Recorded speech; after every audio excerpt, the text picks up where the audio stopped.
ॐ नमश्चण्डिकायै। ॐ यद्गुह्यं परमं लोके सर्वरक्षाकरं नृणां यन्न कस्यचिदाख्यातं तन्मे ब्रूहि पितामह।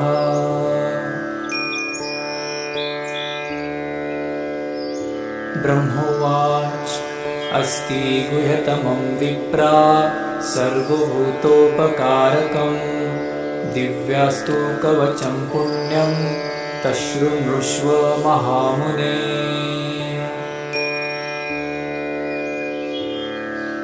प्रथमं शैलपुत्री च द्वितीयं ब्रह्मचारिणी तृतीयं चन्द्रघण्टेति कुष्माण्डेति चतुर्थकम्। पञ्चमं स्कन्दमातेति षष्ठं कात्यायनीति च सप्तमं कालरात्रीति महागौरीति चाष्टमम्।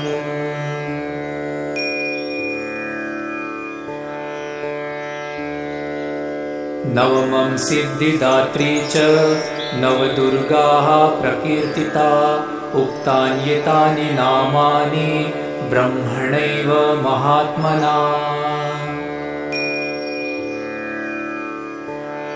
अग्निना दह्यमानस्तु शत्रुमध्ये गतोरणे विषमे दुर्गमे चैव भयार्ताः शरणं गता।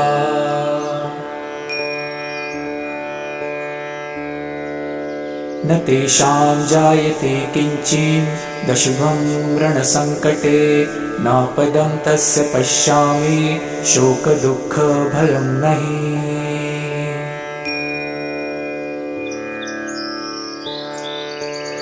यैस्तु भक्ता स्मृतानुनं तेषां वृद्धिः प्रजायते ये त्वां स्मरन्ति देवेशि रक्ष्यसे तान् न संशयः।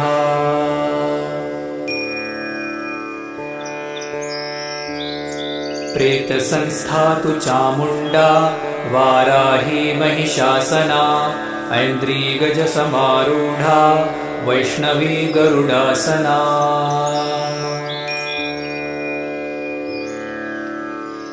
माहेश्वरी वृषारूढा कौमारी शिखिवाहना लक्ष्मीः पद्मासना देवी पद्महस्ता हरिप्रिया।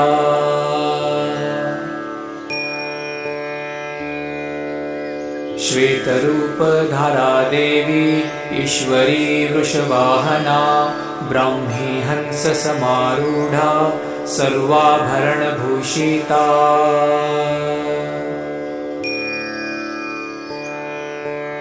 इतेत्या मातरा सर्वः सर्वयोगसमन्वितः नानाभरणशोभाढ्या नानारत्नोपशोभिता।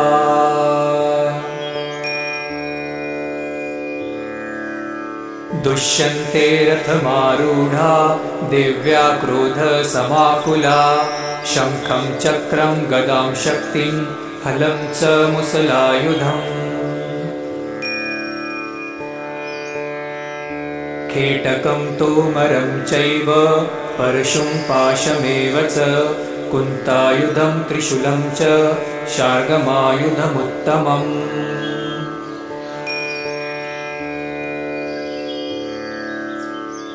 दैत्यानां देहनाशाय भक्तानां भयाय च धारयन्त्यायुधानित्थं देवानां च हिताय वै। नमस्तेस्तु महारौद्रे महाघोरपराक्रमे महाबले महोत्साहे महाभयविनाशिने।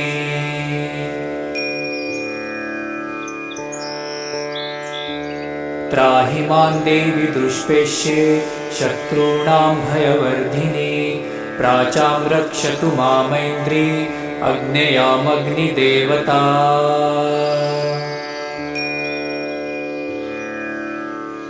दक्षिणेवतु वाराहि नैऋत्यां खड्गधारिणी प्रतिचां वारुणी रक्षेत् वायव्यां मृगवाहिनी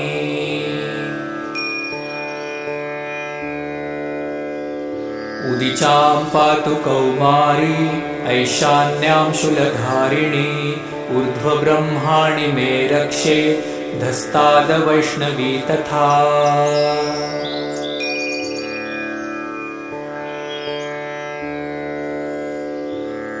एवं दश दिशो रक्षे चामुण्डा शववाहना जाया मे चाग्रतः पातु विजया पातु पृष्ठतः अजिता वामपार्श्वे तु दक्षिणे चापराजिता शिखामुद्योतिनी रक्षे दुमामूर्ध्नि व्यवस्थिता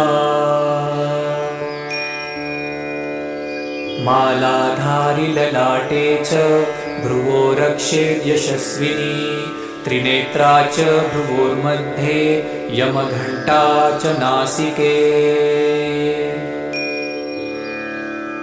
शाङ्खिनी चक्षुषोर्मध्ये श्रोत्रयोद्वारवासिनी कपलौ कालिका रक्षेत् कर्णमूले तु शाङ्करी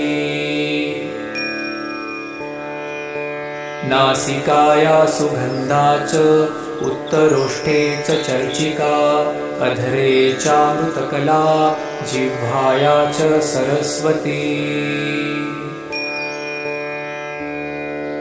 दन्तान् रक्षतु कौमारी कण्ठदेशे तु चण्डिका घण्टिका चित्रघण्टा च महामाया च तालुके कामाक्षी चिबुकं रक्षेत् वाचं मे सर्वमङ्गला ग्रीवायां भद्रकाली च पृष्ठवंशे धनुर्धरी नीलग्रीवा बहिकण्ठे नलिका नलकूबरी स्कन्दयो खड्गिनी रक्षेत् बाहू मे वज्रधारिणी हस्तयोर्दण्डिनी रक्षेदम्बिका चाङ्गुलीषु च नखाशूलेश्वरी रक्षेत् कुक्षौ रक्षेत् कुलेश्वरी स्तनौ रक्षे महादेवी मनः शोकविनाशिनी हृदये ललिता देवी उदरे शूलधारिणी नाभौ च कामिनी रक्षेत् गुह्यं गुह्येश्वरी तथा पुतना कामिका मेढ्रं गुहे महिषवाहिनी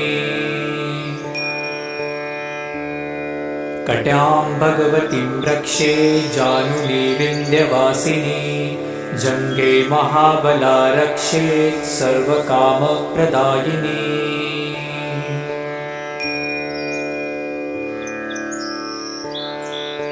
गुल्फयोर्नारसिंही च पादापृष्ठे तु तेजसी पादाङ्गुलीषु श्रीरक्षेत् पादाधस्तलवासिनी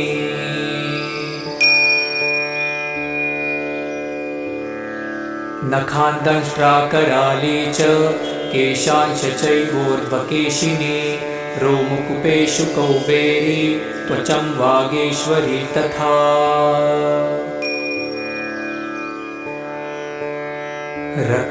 रक्तमज्जावसामांसा न्यस्थी मेदासि पार्वती अन्त्राणि कालरात्रिश्च पित्तं च मुकुटेश्वरी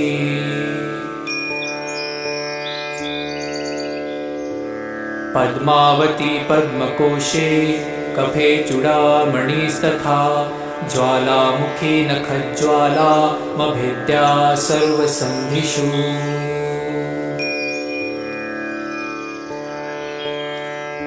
शुक्रं ब्रह्माणि मे रक्षे छायां क्षत्रेश्वरी तथा अहङ्कारं मनोबुद्धिं रक्षेन्मे धर्मधारिणी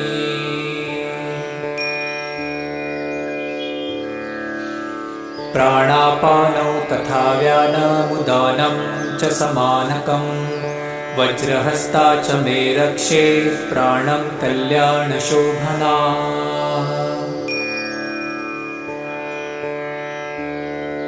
रसे रूपे च गन्धे च शब्दे स्पर्शे च योगिनी सत्वं रजस्तमश्चैव रक्षेन्नारायणी सदा।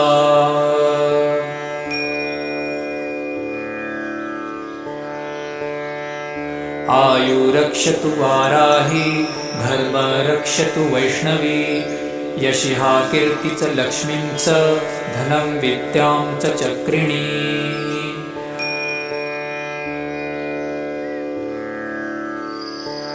गोत्रमिन्द्राणि मे रक्षे पशून् मे रक्ष चण्डिके पुत्रान् रक्षेन्महालक्ष्मीर्भार्या रक्षतु भैरवी।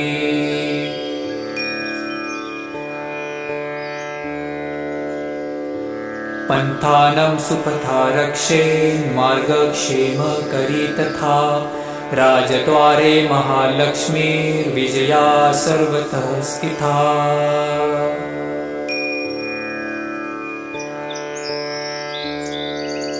रक्षाहीनं तु यत्स्थानं वर्जितं कवचेन तु तत्सर्वरक्ष मे देवी जयन्ती पापनाशिनी।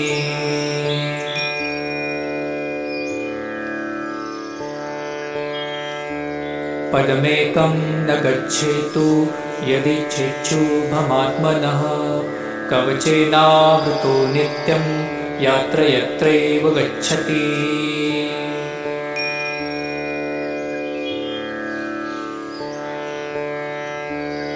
तत्र तत्रार्थलाभश्च विजयः सर्वकामिकः यं यं चिन्तयते कामं तं तं प्राप्नोति निश्चितम्। परमेश्वर्यमतुलं प्राप्तसे भूतले पुमान्।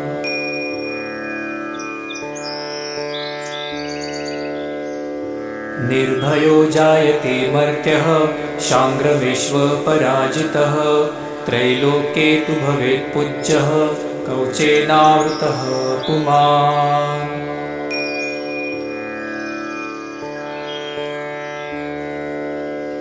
इदं तु देव्यः कवचं देवानामपि दुर्लभं यः पठे प्रयतो नित्यं त्रिसन्ध्यं श्रद्धयान्वितः।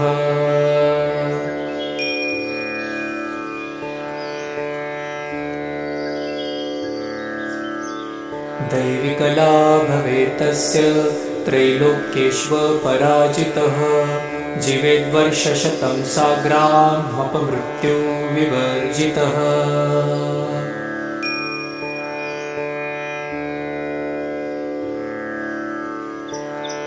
नश्यन्ति व्याधयः सर्वे लूता विस्फोटकादयः स्थावरं जङ्गमं चैव कृत्रिमं चापि यद्विषम्।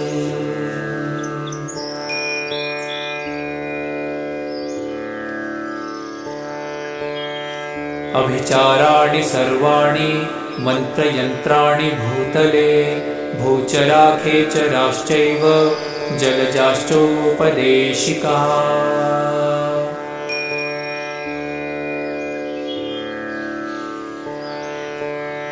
सहजाकुलजामाला डाकिनी शाकिनी तथा अन्तरिक्षचराघोरा डाकिन्यश्च महाबला।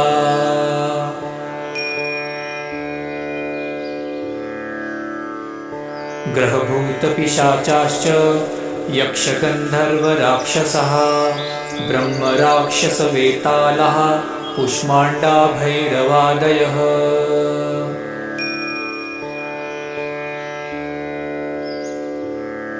नश्यन्ति दर्शनातस्य कवचे हृदि संस्थिते मनोन्नतिर्भवेद्राज्यं तेजो वृद्धिकरं परम्।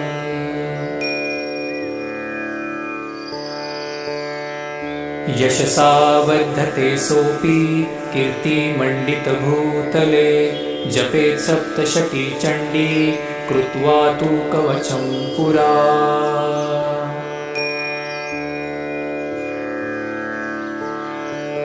यावद्भूमण्डलं धत्ते सशैलवनकाननं तावत्तिष्ठति मेदिन्यां सन्ततिः पुत्रपौत्रिकी।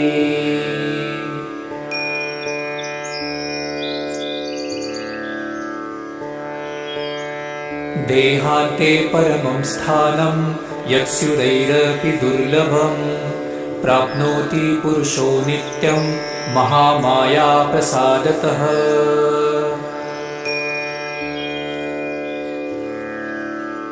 लभते परमं रूपं शिवेन सह मोदते।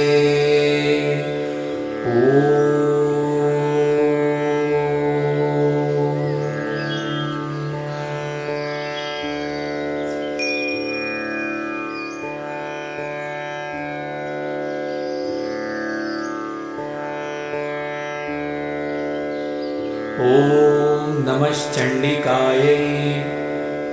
ॐ यद्गुह्यं परमं लोके सर्वरक्षाकरं नृणां यन्न कस्यचिदाख्यातं तन्मे ब्रूहि पितामह।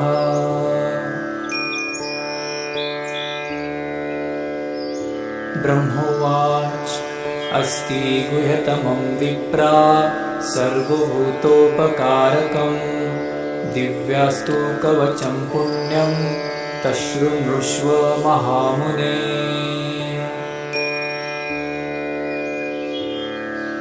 प्रथमं शैलपुत्री च द्वितीयं ब्रह्मचारिणी तृतीयं चन्द्रघण्टेति कुष्माण्डेति चतुर्थकम्। पञ्चमं स्कन्दमातेति षष्ठं कात्यायनीति च सप्तमं कालरात्रीति महागौरीति चाष्टमम्।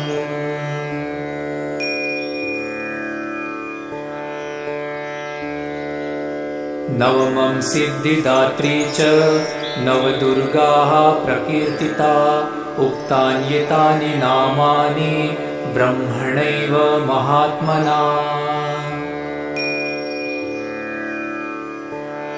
अग्निना दह्यमानस्तु शत्रुमध्ये गतोरणे विषमे दुर्गमे चैव भयार्ताः शरणं गता।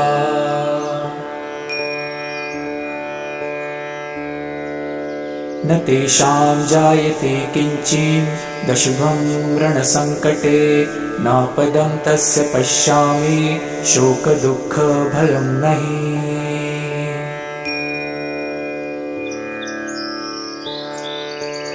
यैस्तु भक्ता स्मृतानुनं तेषां वृद्धि प्रजायते ये त्वां स्मरन्ति देवेशि रक्षसे तान्न संशयः।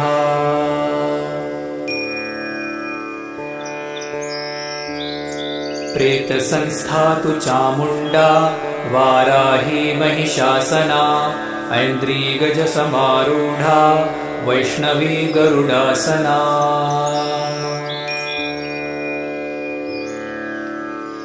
माहेश्वरी वृषारूढा कौमारी शिखिवाहना लक्ष्मीः पद्मासना देवी पद्महस्ता हरिप्रिया।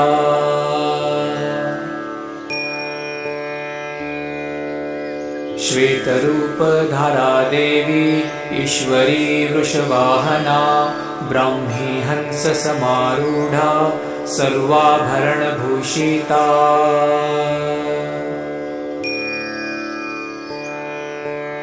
इत्येत्या मातरा सर्वः सर्वयोगसमन्वितः नानाभरणशोभाढ्या नानारत्नोपशोभिता।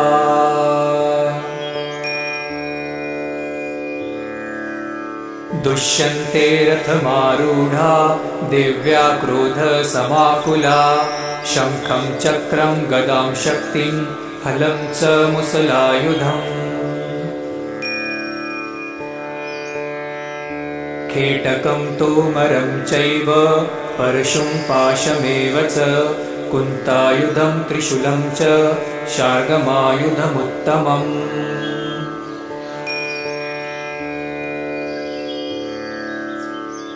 दैत्यानां देहनाशाय भक्तानां भयाय च धारयन्त्यायुधानित्थं देवानां च हिताय वै। नमस्तेस्तु महारौद्रे महाघोरपराक्रमे महाबले महोत्साहे महाभयविनाशिने।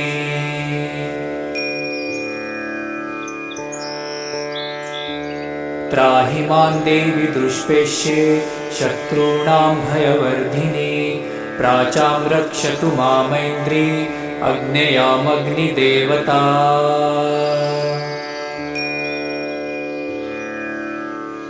दक्षिणेवतु वाराहि नैऋत्यां खड्गधारिणी। प्रतीचां वारुणी रक्षेत् वायव्यां मृगवाहिनी।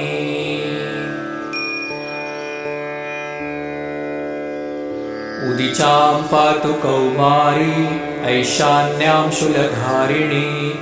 ऊर्ध्वब्रह्माणि मे रक्षेत् धस्तादवैष्णवी तथा।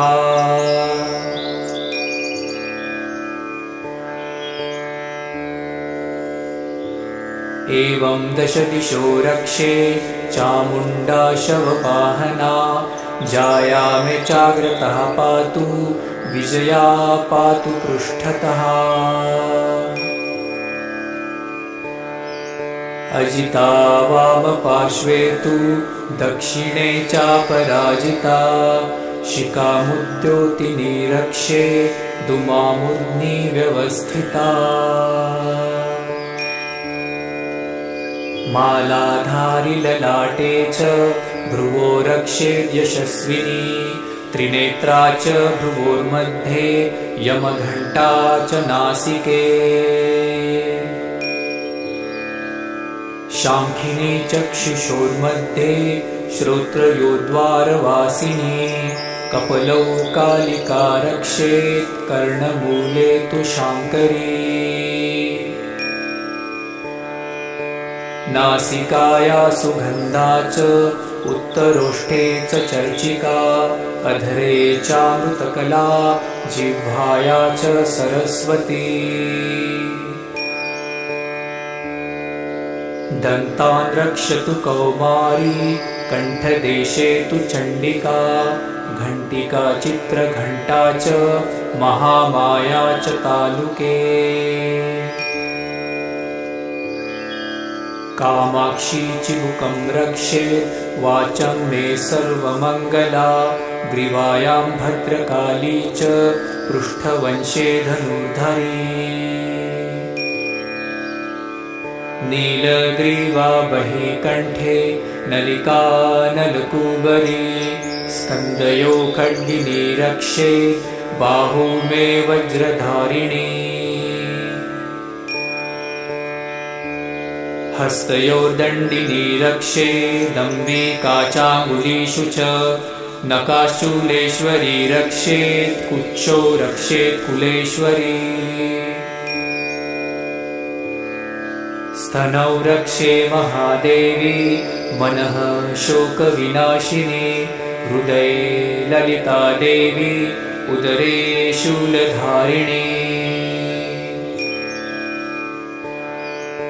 नाभौ च कामिनी रक्षेत् गुह्यं गुह्येश्वरी तथा। पुतना कामिका मेढ्रं गुहे महिषवाहिनी। कट्यां भगवतीं रक्षे जानुनी विन्ध्यवासिनी। जङ्गे महाबला रक्षेत् सर्वकामप्रदायिनी।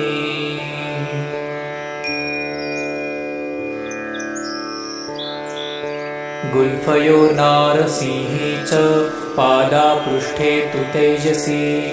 पादाङ्गुलीषु श्रीरक्षेत् पादाधस्तलवासिनी।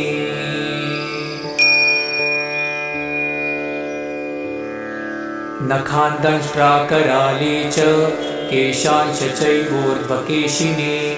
रोमकूपेषु कौबेरी त्वचं वागेश्वरी तथा।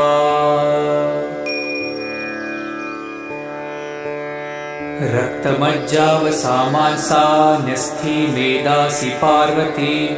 अन्त्राणि कालरात्रिश्च पित्तं च मुकुटेश्वरी।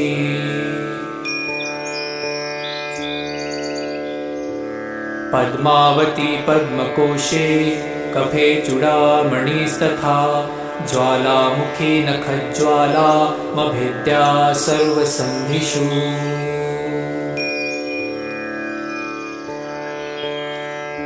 शुक्रं ब्रह्माणि मे रक्षे छायां क्षत्रेश्वरी तथा अहंकारं मनोबुद्धिं रक्षेन्मे धर्मधारिणी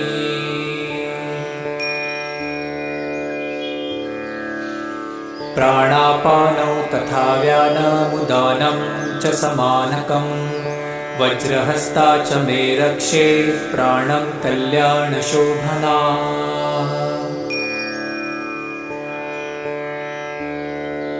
रसे रूपे च गन्धे च शब्दे स्पर्शे च योगिनी सत्वं रजस्तमश्चैव रक्षेन्नारायणी सदा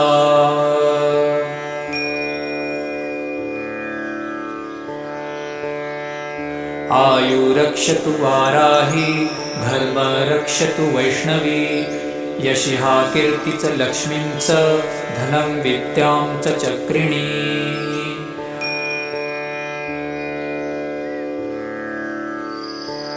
गोत्रमिन्द्राणि मे रक्षे पशुं मे रक्ष चण्डिके पुत्रान् रक्षेन्महालक्ष्मीर्भार्या रक्षतु भैरवी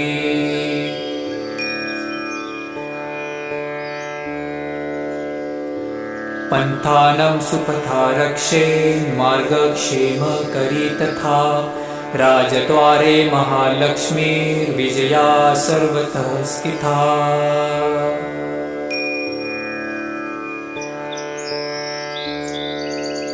रक्षाहीनं तु यत्स्थानं वर्जितं कवचेन तु तत्सर्वरक्ष मे देवी जयन्ती पापनाशिनी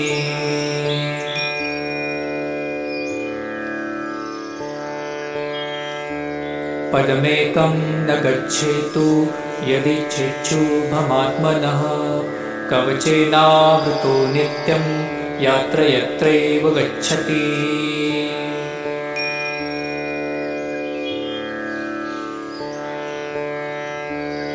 तत्र तत्रार्थलाभश्च विजयः सर्वकामिकः यं यं चिन्तयते कामं तं तं प्राप्नोति निश्चितम् परमेश्वर्यमतुलं प्राप्तसे भूतले पुमान्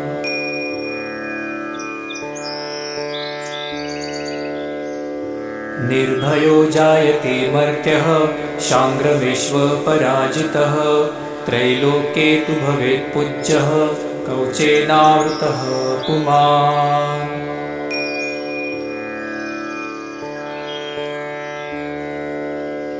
इदं तु देव्यः कवचं देवानामपि दुर्लभं यः पठे प्रयतो नित्यं त्रिसन्ध्यं श्रद्धयान्वितः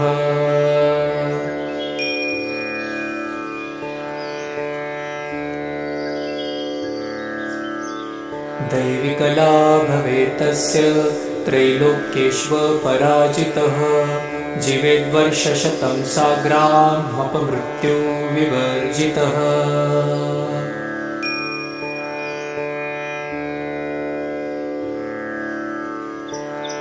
नश्यन्ति त्याधयः सर्वे दूता विस्फोटकादयः स्थावरं जङ्गमं चैव कृत्रिमं चापि यद्विषम्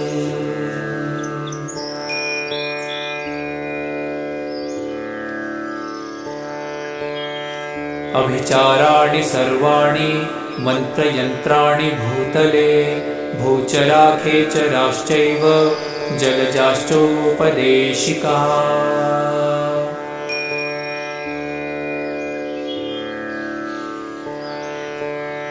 सहजाकुलजामाला डाकिनी शाकिनी तथा अन्तरिक्षचराघोरा डाकिन्यश्च महाबला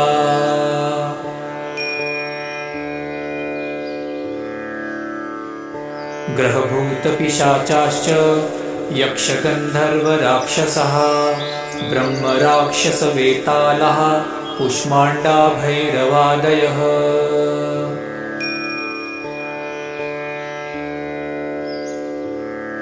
नश्यन्ति दर्शनातस्य कवचे हृदि संस्थिते मनोन्नतिर्भवेद्राज्यं तेजो वृद्धिकरं परम्।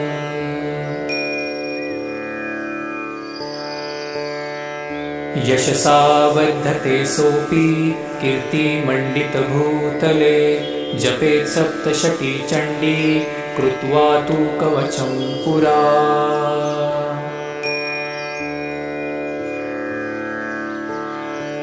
यावद्भूमण्डलं धत्ते सशैलवनकाननं तावत् तिष्ठति मेदिन्यां सन्ततिः पुत्रपौत्रिकी।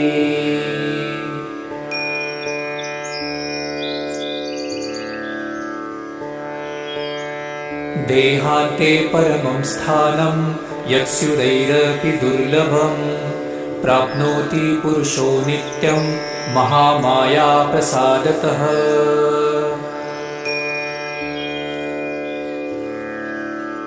लभते परमं रूपं शिवेन सह मोदते।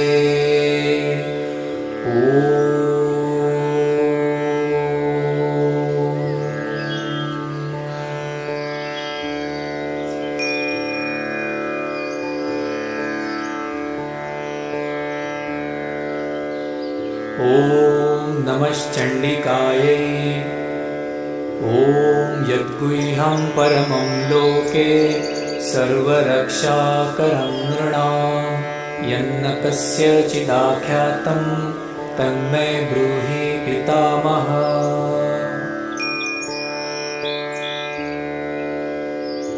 ब्रह्मोवाच अस्ति गुह्यतमं विप्रा सर्वभूतोपकारकं दिव्यास्तु कवचं पुण्यं तशृणुष्व महामुने।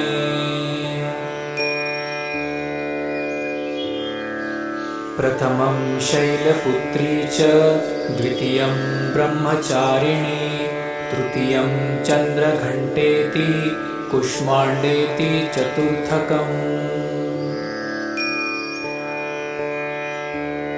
पञ्चमं स्कन्दमातेति षष्ठं कात्यायनीति च सप्तमं कालरात्रीति महागौरीति चाष्टमम्।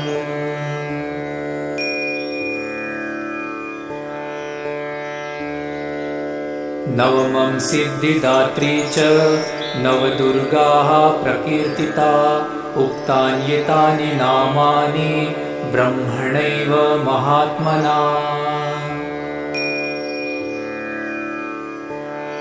अग्निना दह्यमानस्तु शत्रुमध्ये गतोरणे विषमे दुर्गमे चैव भयार्ताः शरणं गता।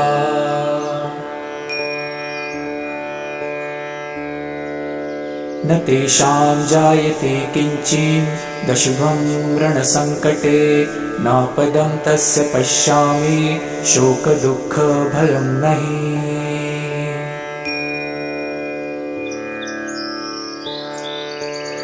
यस्तु भक्ता स्मृतानुनं तेषां वृद्धिः प्रजायते ये त्वां स्मरन्ति देवेशि रक्ष्यसे तान् न संशयः।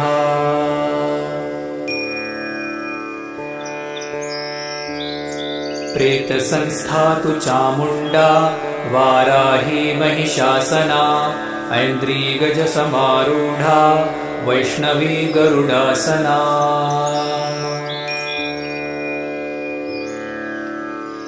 माहेश्वरी वृषारूढा कौमारी शिखिवाहना लक्ष्मीः पद्मासना देवी पद्महस्ता हरिप्रिया।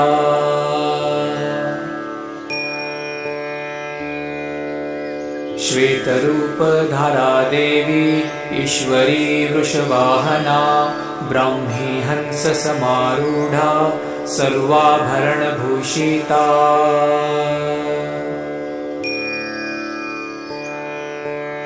इत्येता मातरा सर्वः सर्वयोगसमन्वितः नानाभरणशोभाढ्या नानारत्नोपशोभिता।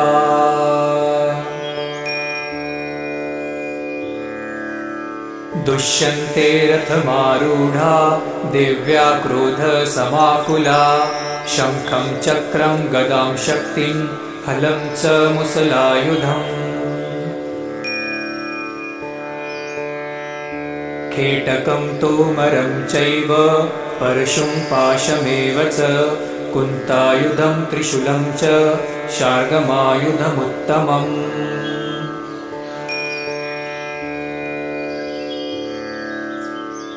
दैत्यानां देहनाशाय भक्तानां भयाय च धारयन्त्यायुधानित्थं देवानां च हिताय वै नमस्तेस्तु महारौद्रे महाघोरपराक्रमे महाबले महोत्साहे महाभयविनाशिने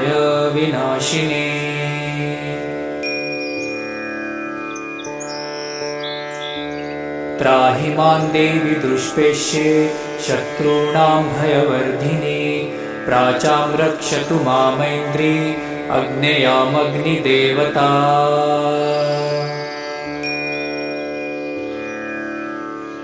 दक्षिणेवतु वाराहि नैऋत्यां खड्गधारिणी प्रतिचां वारुणी रक्षेत् वायव्यां मृगवाहिनी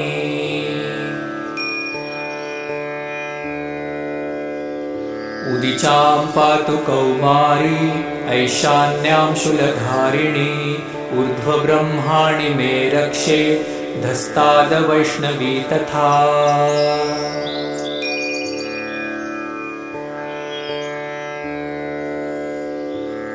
एवं दशदिशो रक्षे चामुण्डा शववाहना जायामे चाग्रतः पातु विजया पातु पृष्ठतः अजिता वामपार्श्वे तु दक्षिणे चापराजिता शिखामुद्योतिनी रक्षे दुमामूर्ध्नि व्यवस्थिता मालाधारि ललाटे च भ्रुवो रक्षेत् यशस्विनी त्रिनेत्रा च भ्रुवोर्मध्ये यमघण्टा च नासिके शाङ्खिनी चक्षुषोर्मध्ये श्रोत्रयोद्वारवासिनी कपलौ कालिका रक्षेत् कर्णमूले तु शाङ्करी नासिकाया सुगन्धा च उत्तरोष्ठे च चर्चिका अधरे चामृतकला जिह्वाया च सरस्वती दन्तान् रक्षतु कौमारी कण्ठदेशे तु चण्डिका घण्टिका चित्रघण्टा च महामाया च तालुके कामाक्षी चिबुकं रक्षेत् वाचं मे सर्वमङ्गला ग्रीवायां भद्रकाली च पृष्ठवंशे धनुर्धरी नीलग्रीवा बहिकण्ठे नलिका नलकूबरी स्कन्दयो खड्गिनी रक्षेत् बाहू मे वज्रधारिणी हस्तयोर्दण्डिनी रक्षेदम्बिका चाङ्गुलीषु च नकाशूलेश्वरी रक्षेत् कुक्षौ रक्षेत् कुलेश्वरी स्तनौ रक्षे महादेवी मनः शोकविनाशिनी हृदये ललिता देवी उदरे शूलधारिणी नाभौ च कामिनी रक्षेत् गुह्यं गुह्येश्वरी तथा पुतना कामिका मेढ्रं गुहे महिषवाहिनी कट्यां भगवतीं रक्षे जानुनी विन्ध्यवासिनी जङ्गे महाबला रक्षेत् सर्वकामप्रदायिनी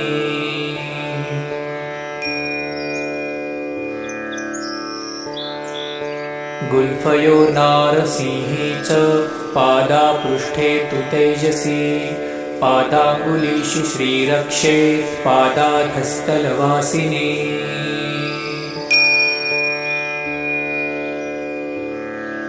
नखान्दंष्ट्राकराली च केशांश चैवोर्ध्वकेशिनी रोमकूपेषु कौबेरी त्वचं वागीश्वरी तथा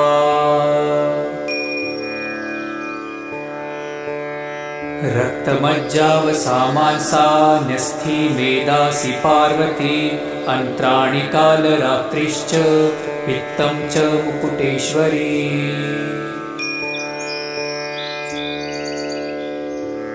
पद्मावती पद्मकोशे कफे चूडामणिस्तथा ज्वालामुखी नखज्वालामभिद्या सर्वसन्धिषु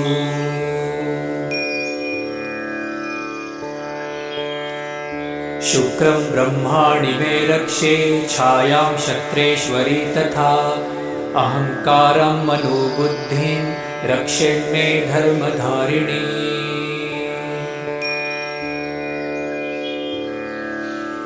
प्राणापानौ तथा व्यानमुदानं च समानकं वज्रहस्ता च मे रक्षे प्राणं कल्याणशोभना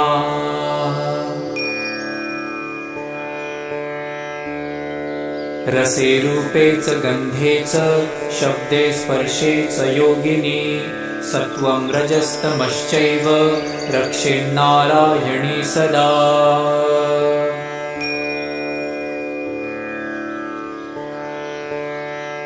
आयु रक्षतु वाराही धर्म रक्षतु वैष्णवी यशिहा कीर्ति च लक्ष्मीं च धनं विद्यां च चक्रिणी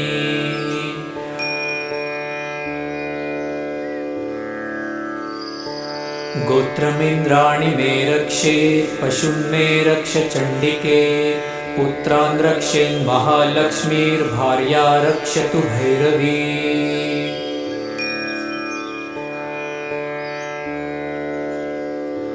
पन्थानं सुपथा रक्षेन्मार्गक्षेमकरी तथा राजद्वारे महालक्ष्मीर्विजया सर्वतः स्थिता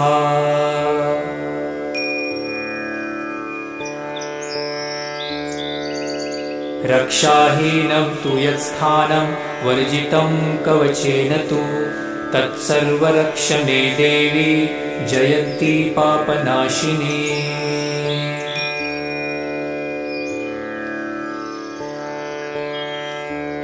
पदमेकं न गच्छेतु यदिच्छेच्छुभमात्मनः कवचेनावृतो नित्यं यत्र यत्रैव गच्छति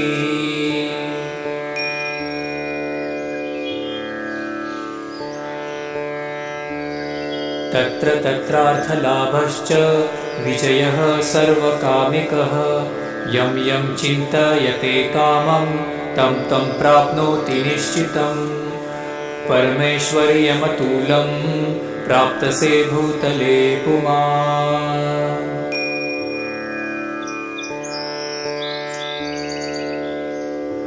निर्भयो जायते मर्त्यः शाङ्ग्रविश्वपराजितः त्रैलोक्ये तु भवेत् पूज्यः कवचेनावृतः पुमान्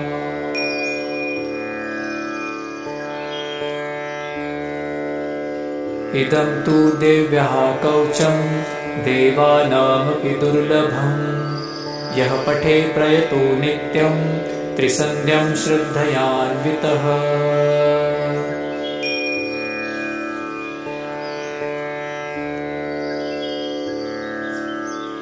दैविकला भवेत् तस्य त्रैलोक्येष्वपराजितः जीवेद्वर्षशतं साग्रामपमृत्युविवर्जितः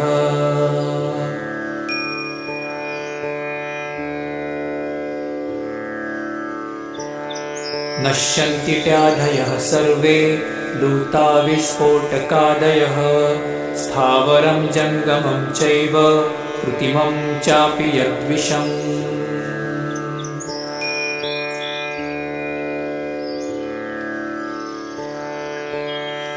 अभिचाराणि सर्वाणि मन्त्रयन्त्राणि भूतले भूचरा खेचराश्चैव जलजाश्चोपदेशिकाः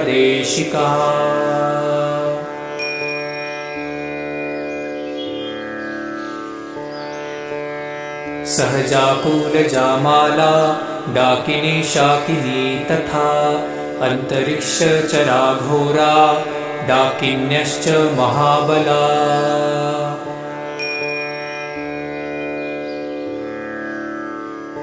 ग्रहभूतपिशाचाश्च यक्षगन्धर्वराक्षसः ब्रह्मराक्षसवेतालः कुष्माण्डा भैरवादयः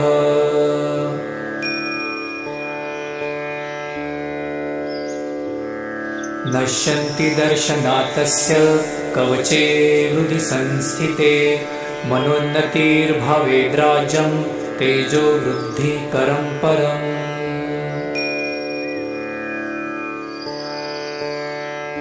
यशसा वर्धते सोऽपि कीर्तिमण्डितभूतले जपेत् सप्तशती चण्डी कृत्वा तु कवचं पुरा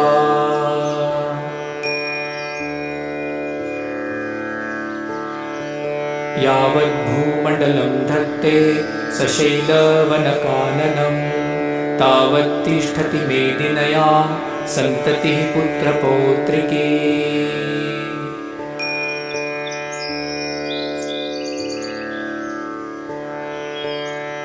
देहान्ते परमं स्थानं यत्स्युदैरपि दुर्लभं प्राप्नोति पुरुषो नित्यं महामायाप्रसादतः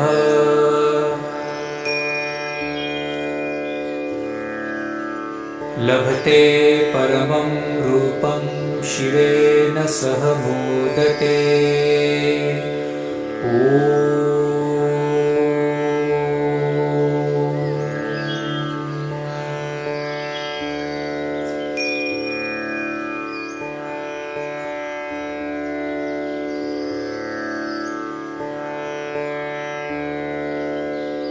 ॐ नमश्चण्डिकायै ॐ यद्गुह्यं परमं लोके सर्वरक्षाकरं नृणां यन्न कस्यचिदाख्यातं तन्मे ब्रूहि पितामह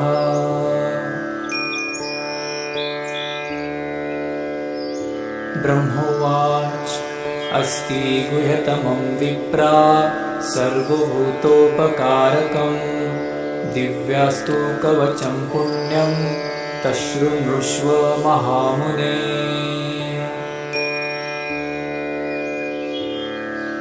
प्रथमं शैलपुत्री च द्वितीयं ब्रह्मचारिणी तृतीयं चन्द्रघण्टेति कुष्माण्डेति चतुर्थकम् पंचमं स्कन्दमातेति षष्ठं कात्यायनीति च सप्तमं कालरात्रीति महागौरीति चाष्टमम्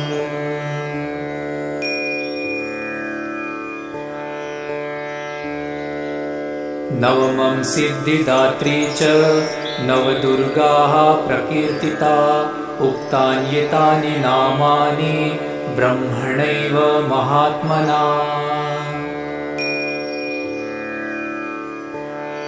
अग्निना दह्यमानस्तु शत्रुमध्ये गतोरणे विषमे दुर्गमे चैव भयार्ताः शरणं गता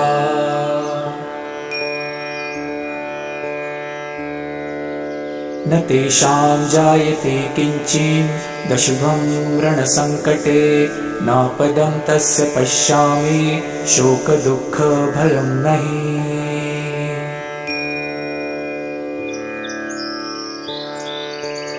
यस्तु भक्ता स्मृतानुनं तेषां वृद्धि प्रजायते ये त्वां स्मरन्ति देवेशि रक्ष्यसे तान्न संशयः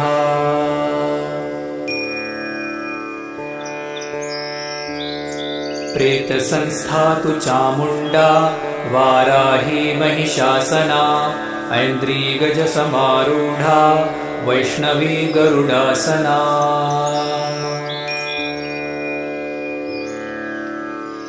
माहेश्वरी वृषारूढा कौमारी शिखिवाहना लक्ष्मीः पद्मासना देवी पद्महस्ता हरिप्रिया।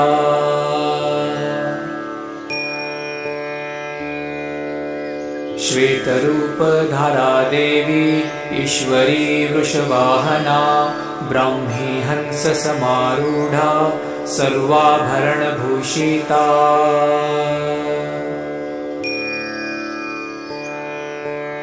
इत्येत्या मातरा सर्वः सर्वयोगसमन्वितः नानाभरणशोभाढ्या नानारत्नोपशोभिता।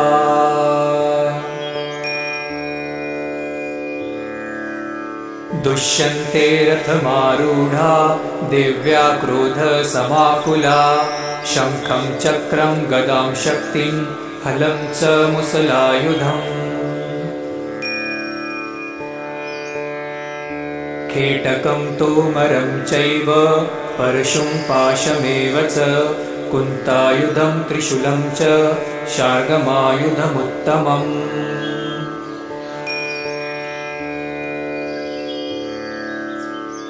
दैत्यानां देहनाशाय भक्तानां भयाय च धारयन्त्यायुधानित्थं देवानां च हिताय वै।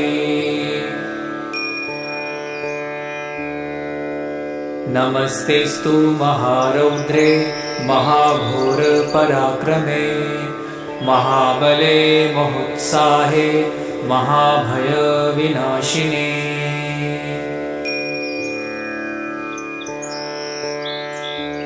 त्राहि मां देवि दुष्पेष्ये शत्रूणां भयवर्धिनी प्राचां रक्षतु मामैन्द्री अग्नेयामग्निदेवता।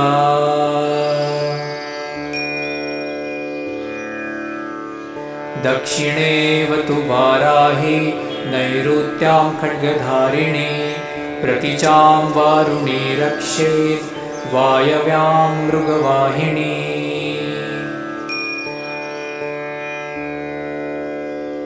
उदिचां पातु कौमारी ऐशान्यां शूलधारिणी ऊर्ध्वब्रह्माणि मे रक्षेत् धस्तादवैष्णवी तथा।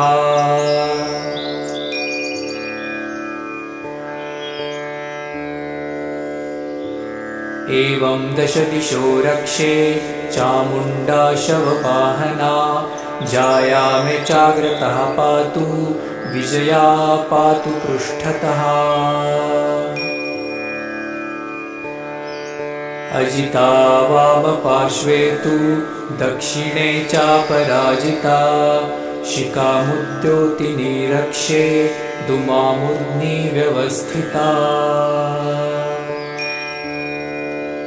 मालाधारि ललाटे च भ्रुवो रक्षेत् यशस्विनी त्रिनेत्रा च भ्रुवोर्मध्ये यमघण्टा च नासिके।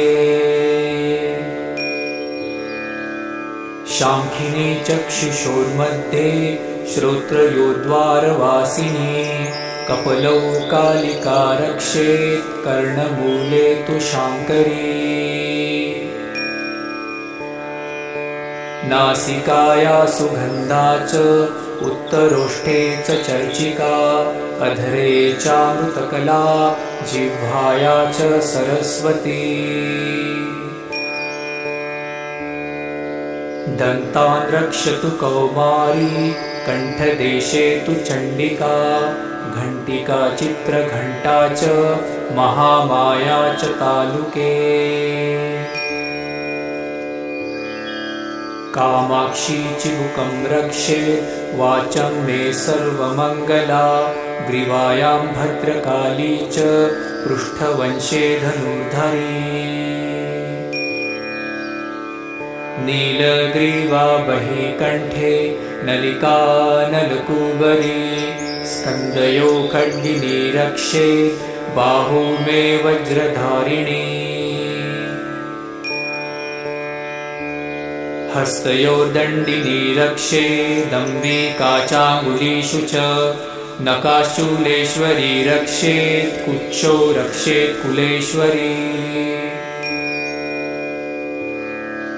स्तनौ रक्षे महादेवी मनः शोकविनाशिनी हृदये ललिता देवी उदरे शूलधारिणी नाभौ च कामिनी रक्षेत् गुह्यं गुह्येश्वरी तथा पुतना कामिका मेढ्रं गुहे महिषवाहिनी कट्यां भगवतीं रक्षे जानुली विन्ध्यवासिनी जङ्गे महाबला रक्षेत् सर्वकामप्रदायिनी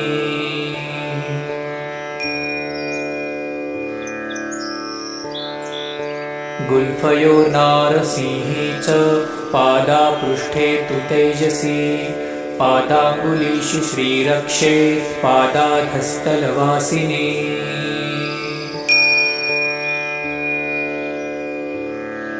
नखान्दंष्ट्राकराली च केशांश चैवोर्ध्वकेशिनी रोमकूपेषु कौबेरी त्वचं वागेश्वरी तथा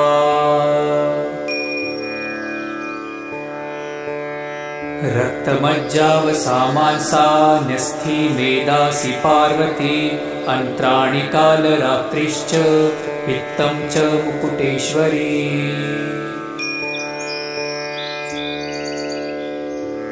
पद्मावती पद्मकोशे कफे चूडामणिस्तथा ज्वालामुखी नखज्वालामभिद्या सर्वसन्धिषु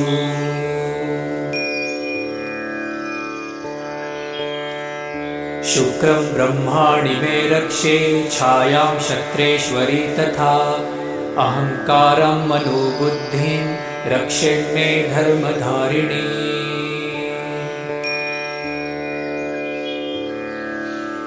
प्राणापानौ तथा व्यानमुदानं च समानकं वज्रहस्ता च मे रक्षे प्राणं कल्याणशोभना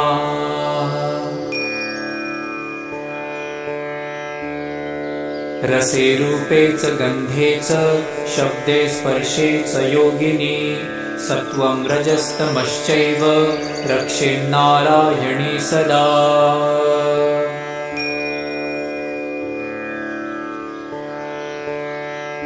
आयु रक्षतु वाराही धर्म रक्षतु वैष्णवी यशिहा कीर्ति च लक्ष्मीं च धनं विद्यां च चक्रिणी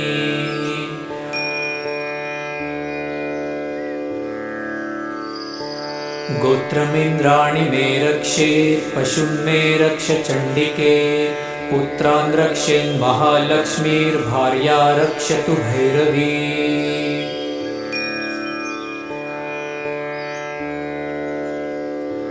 पन्थानं सुपथा रक्षेन्मार्गक्षेमकरी तथा राजद्वारे महालक्ष्मीर्विजया सर्वतः स्थिता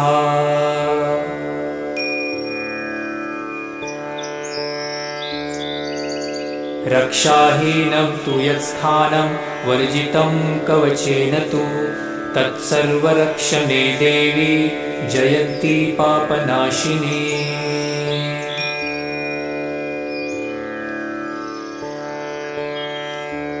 पदमेकं न गच्छेतु यदिच्छिच्छुभमात्मनः कवचेनावृतो नित्यं यत्र यत्रैव गच्छति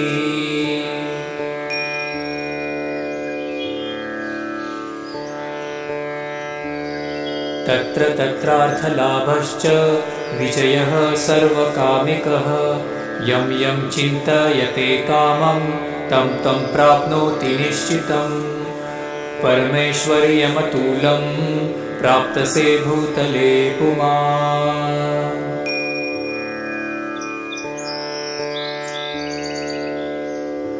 निर्भयो जायते मर्त्यः शाङ्ग्रविश्वपराजितः त्रैलोक्ये तु भवेत् पूज्यः कवचेनावृतः पुमान्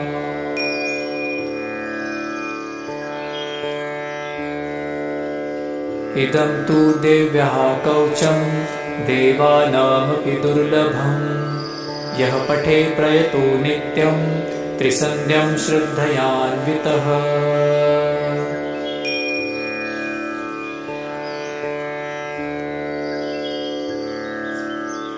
दैविकला भवेत् तस्य त्रैलोक्येष्वपराजितः जीवेद्वर्षशतं साग्रामपमृत्युं विवर्जितः।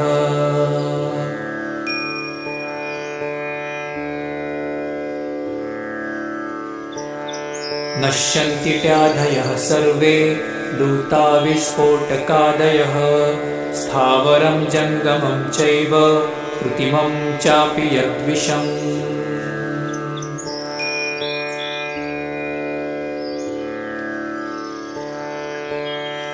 अभिचाराणि सर्वाणि मन्त्रयन्त्राणि भूतले भूचराखेचराश्चैव जलजाश्चोपदेशिकाः।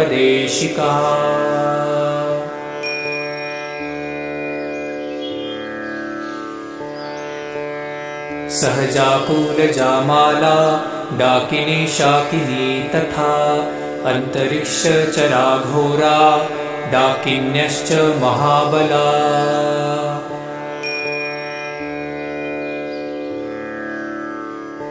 ग्रहभूतपिशाचाश्च यक्षगन्धर्वराक्षसः ब्रह्मराक्षसवेतालः कुष्माण्डा भैरवादयः।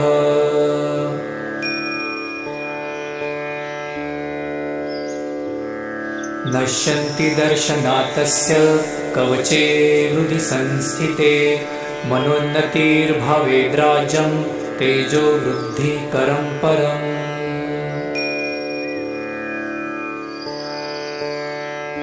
यशसा वर्धते सोऽपि कीर्तिमण्डितभूतले जपेत् सप्तशती चण्डी कृत्वा तु कवचं पुरा।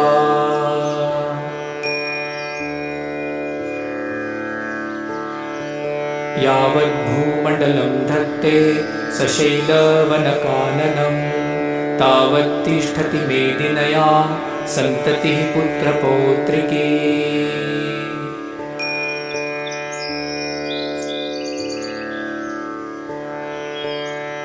देहान्ते परमं स्थानं यत्स्युदैरपि दुर्लभं प्राप्नोति पुरुषो नित्यं महामायाप्रसादतः।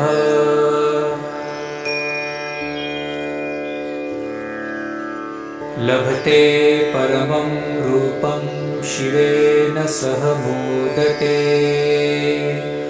ॐ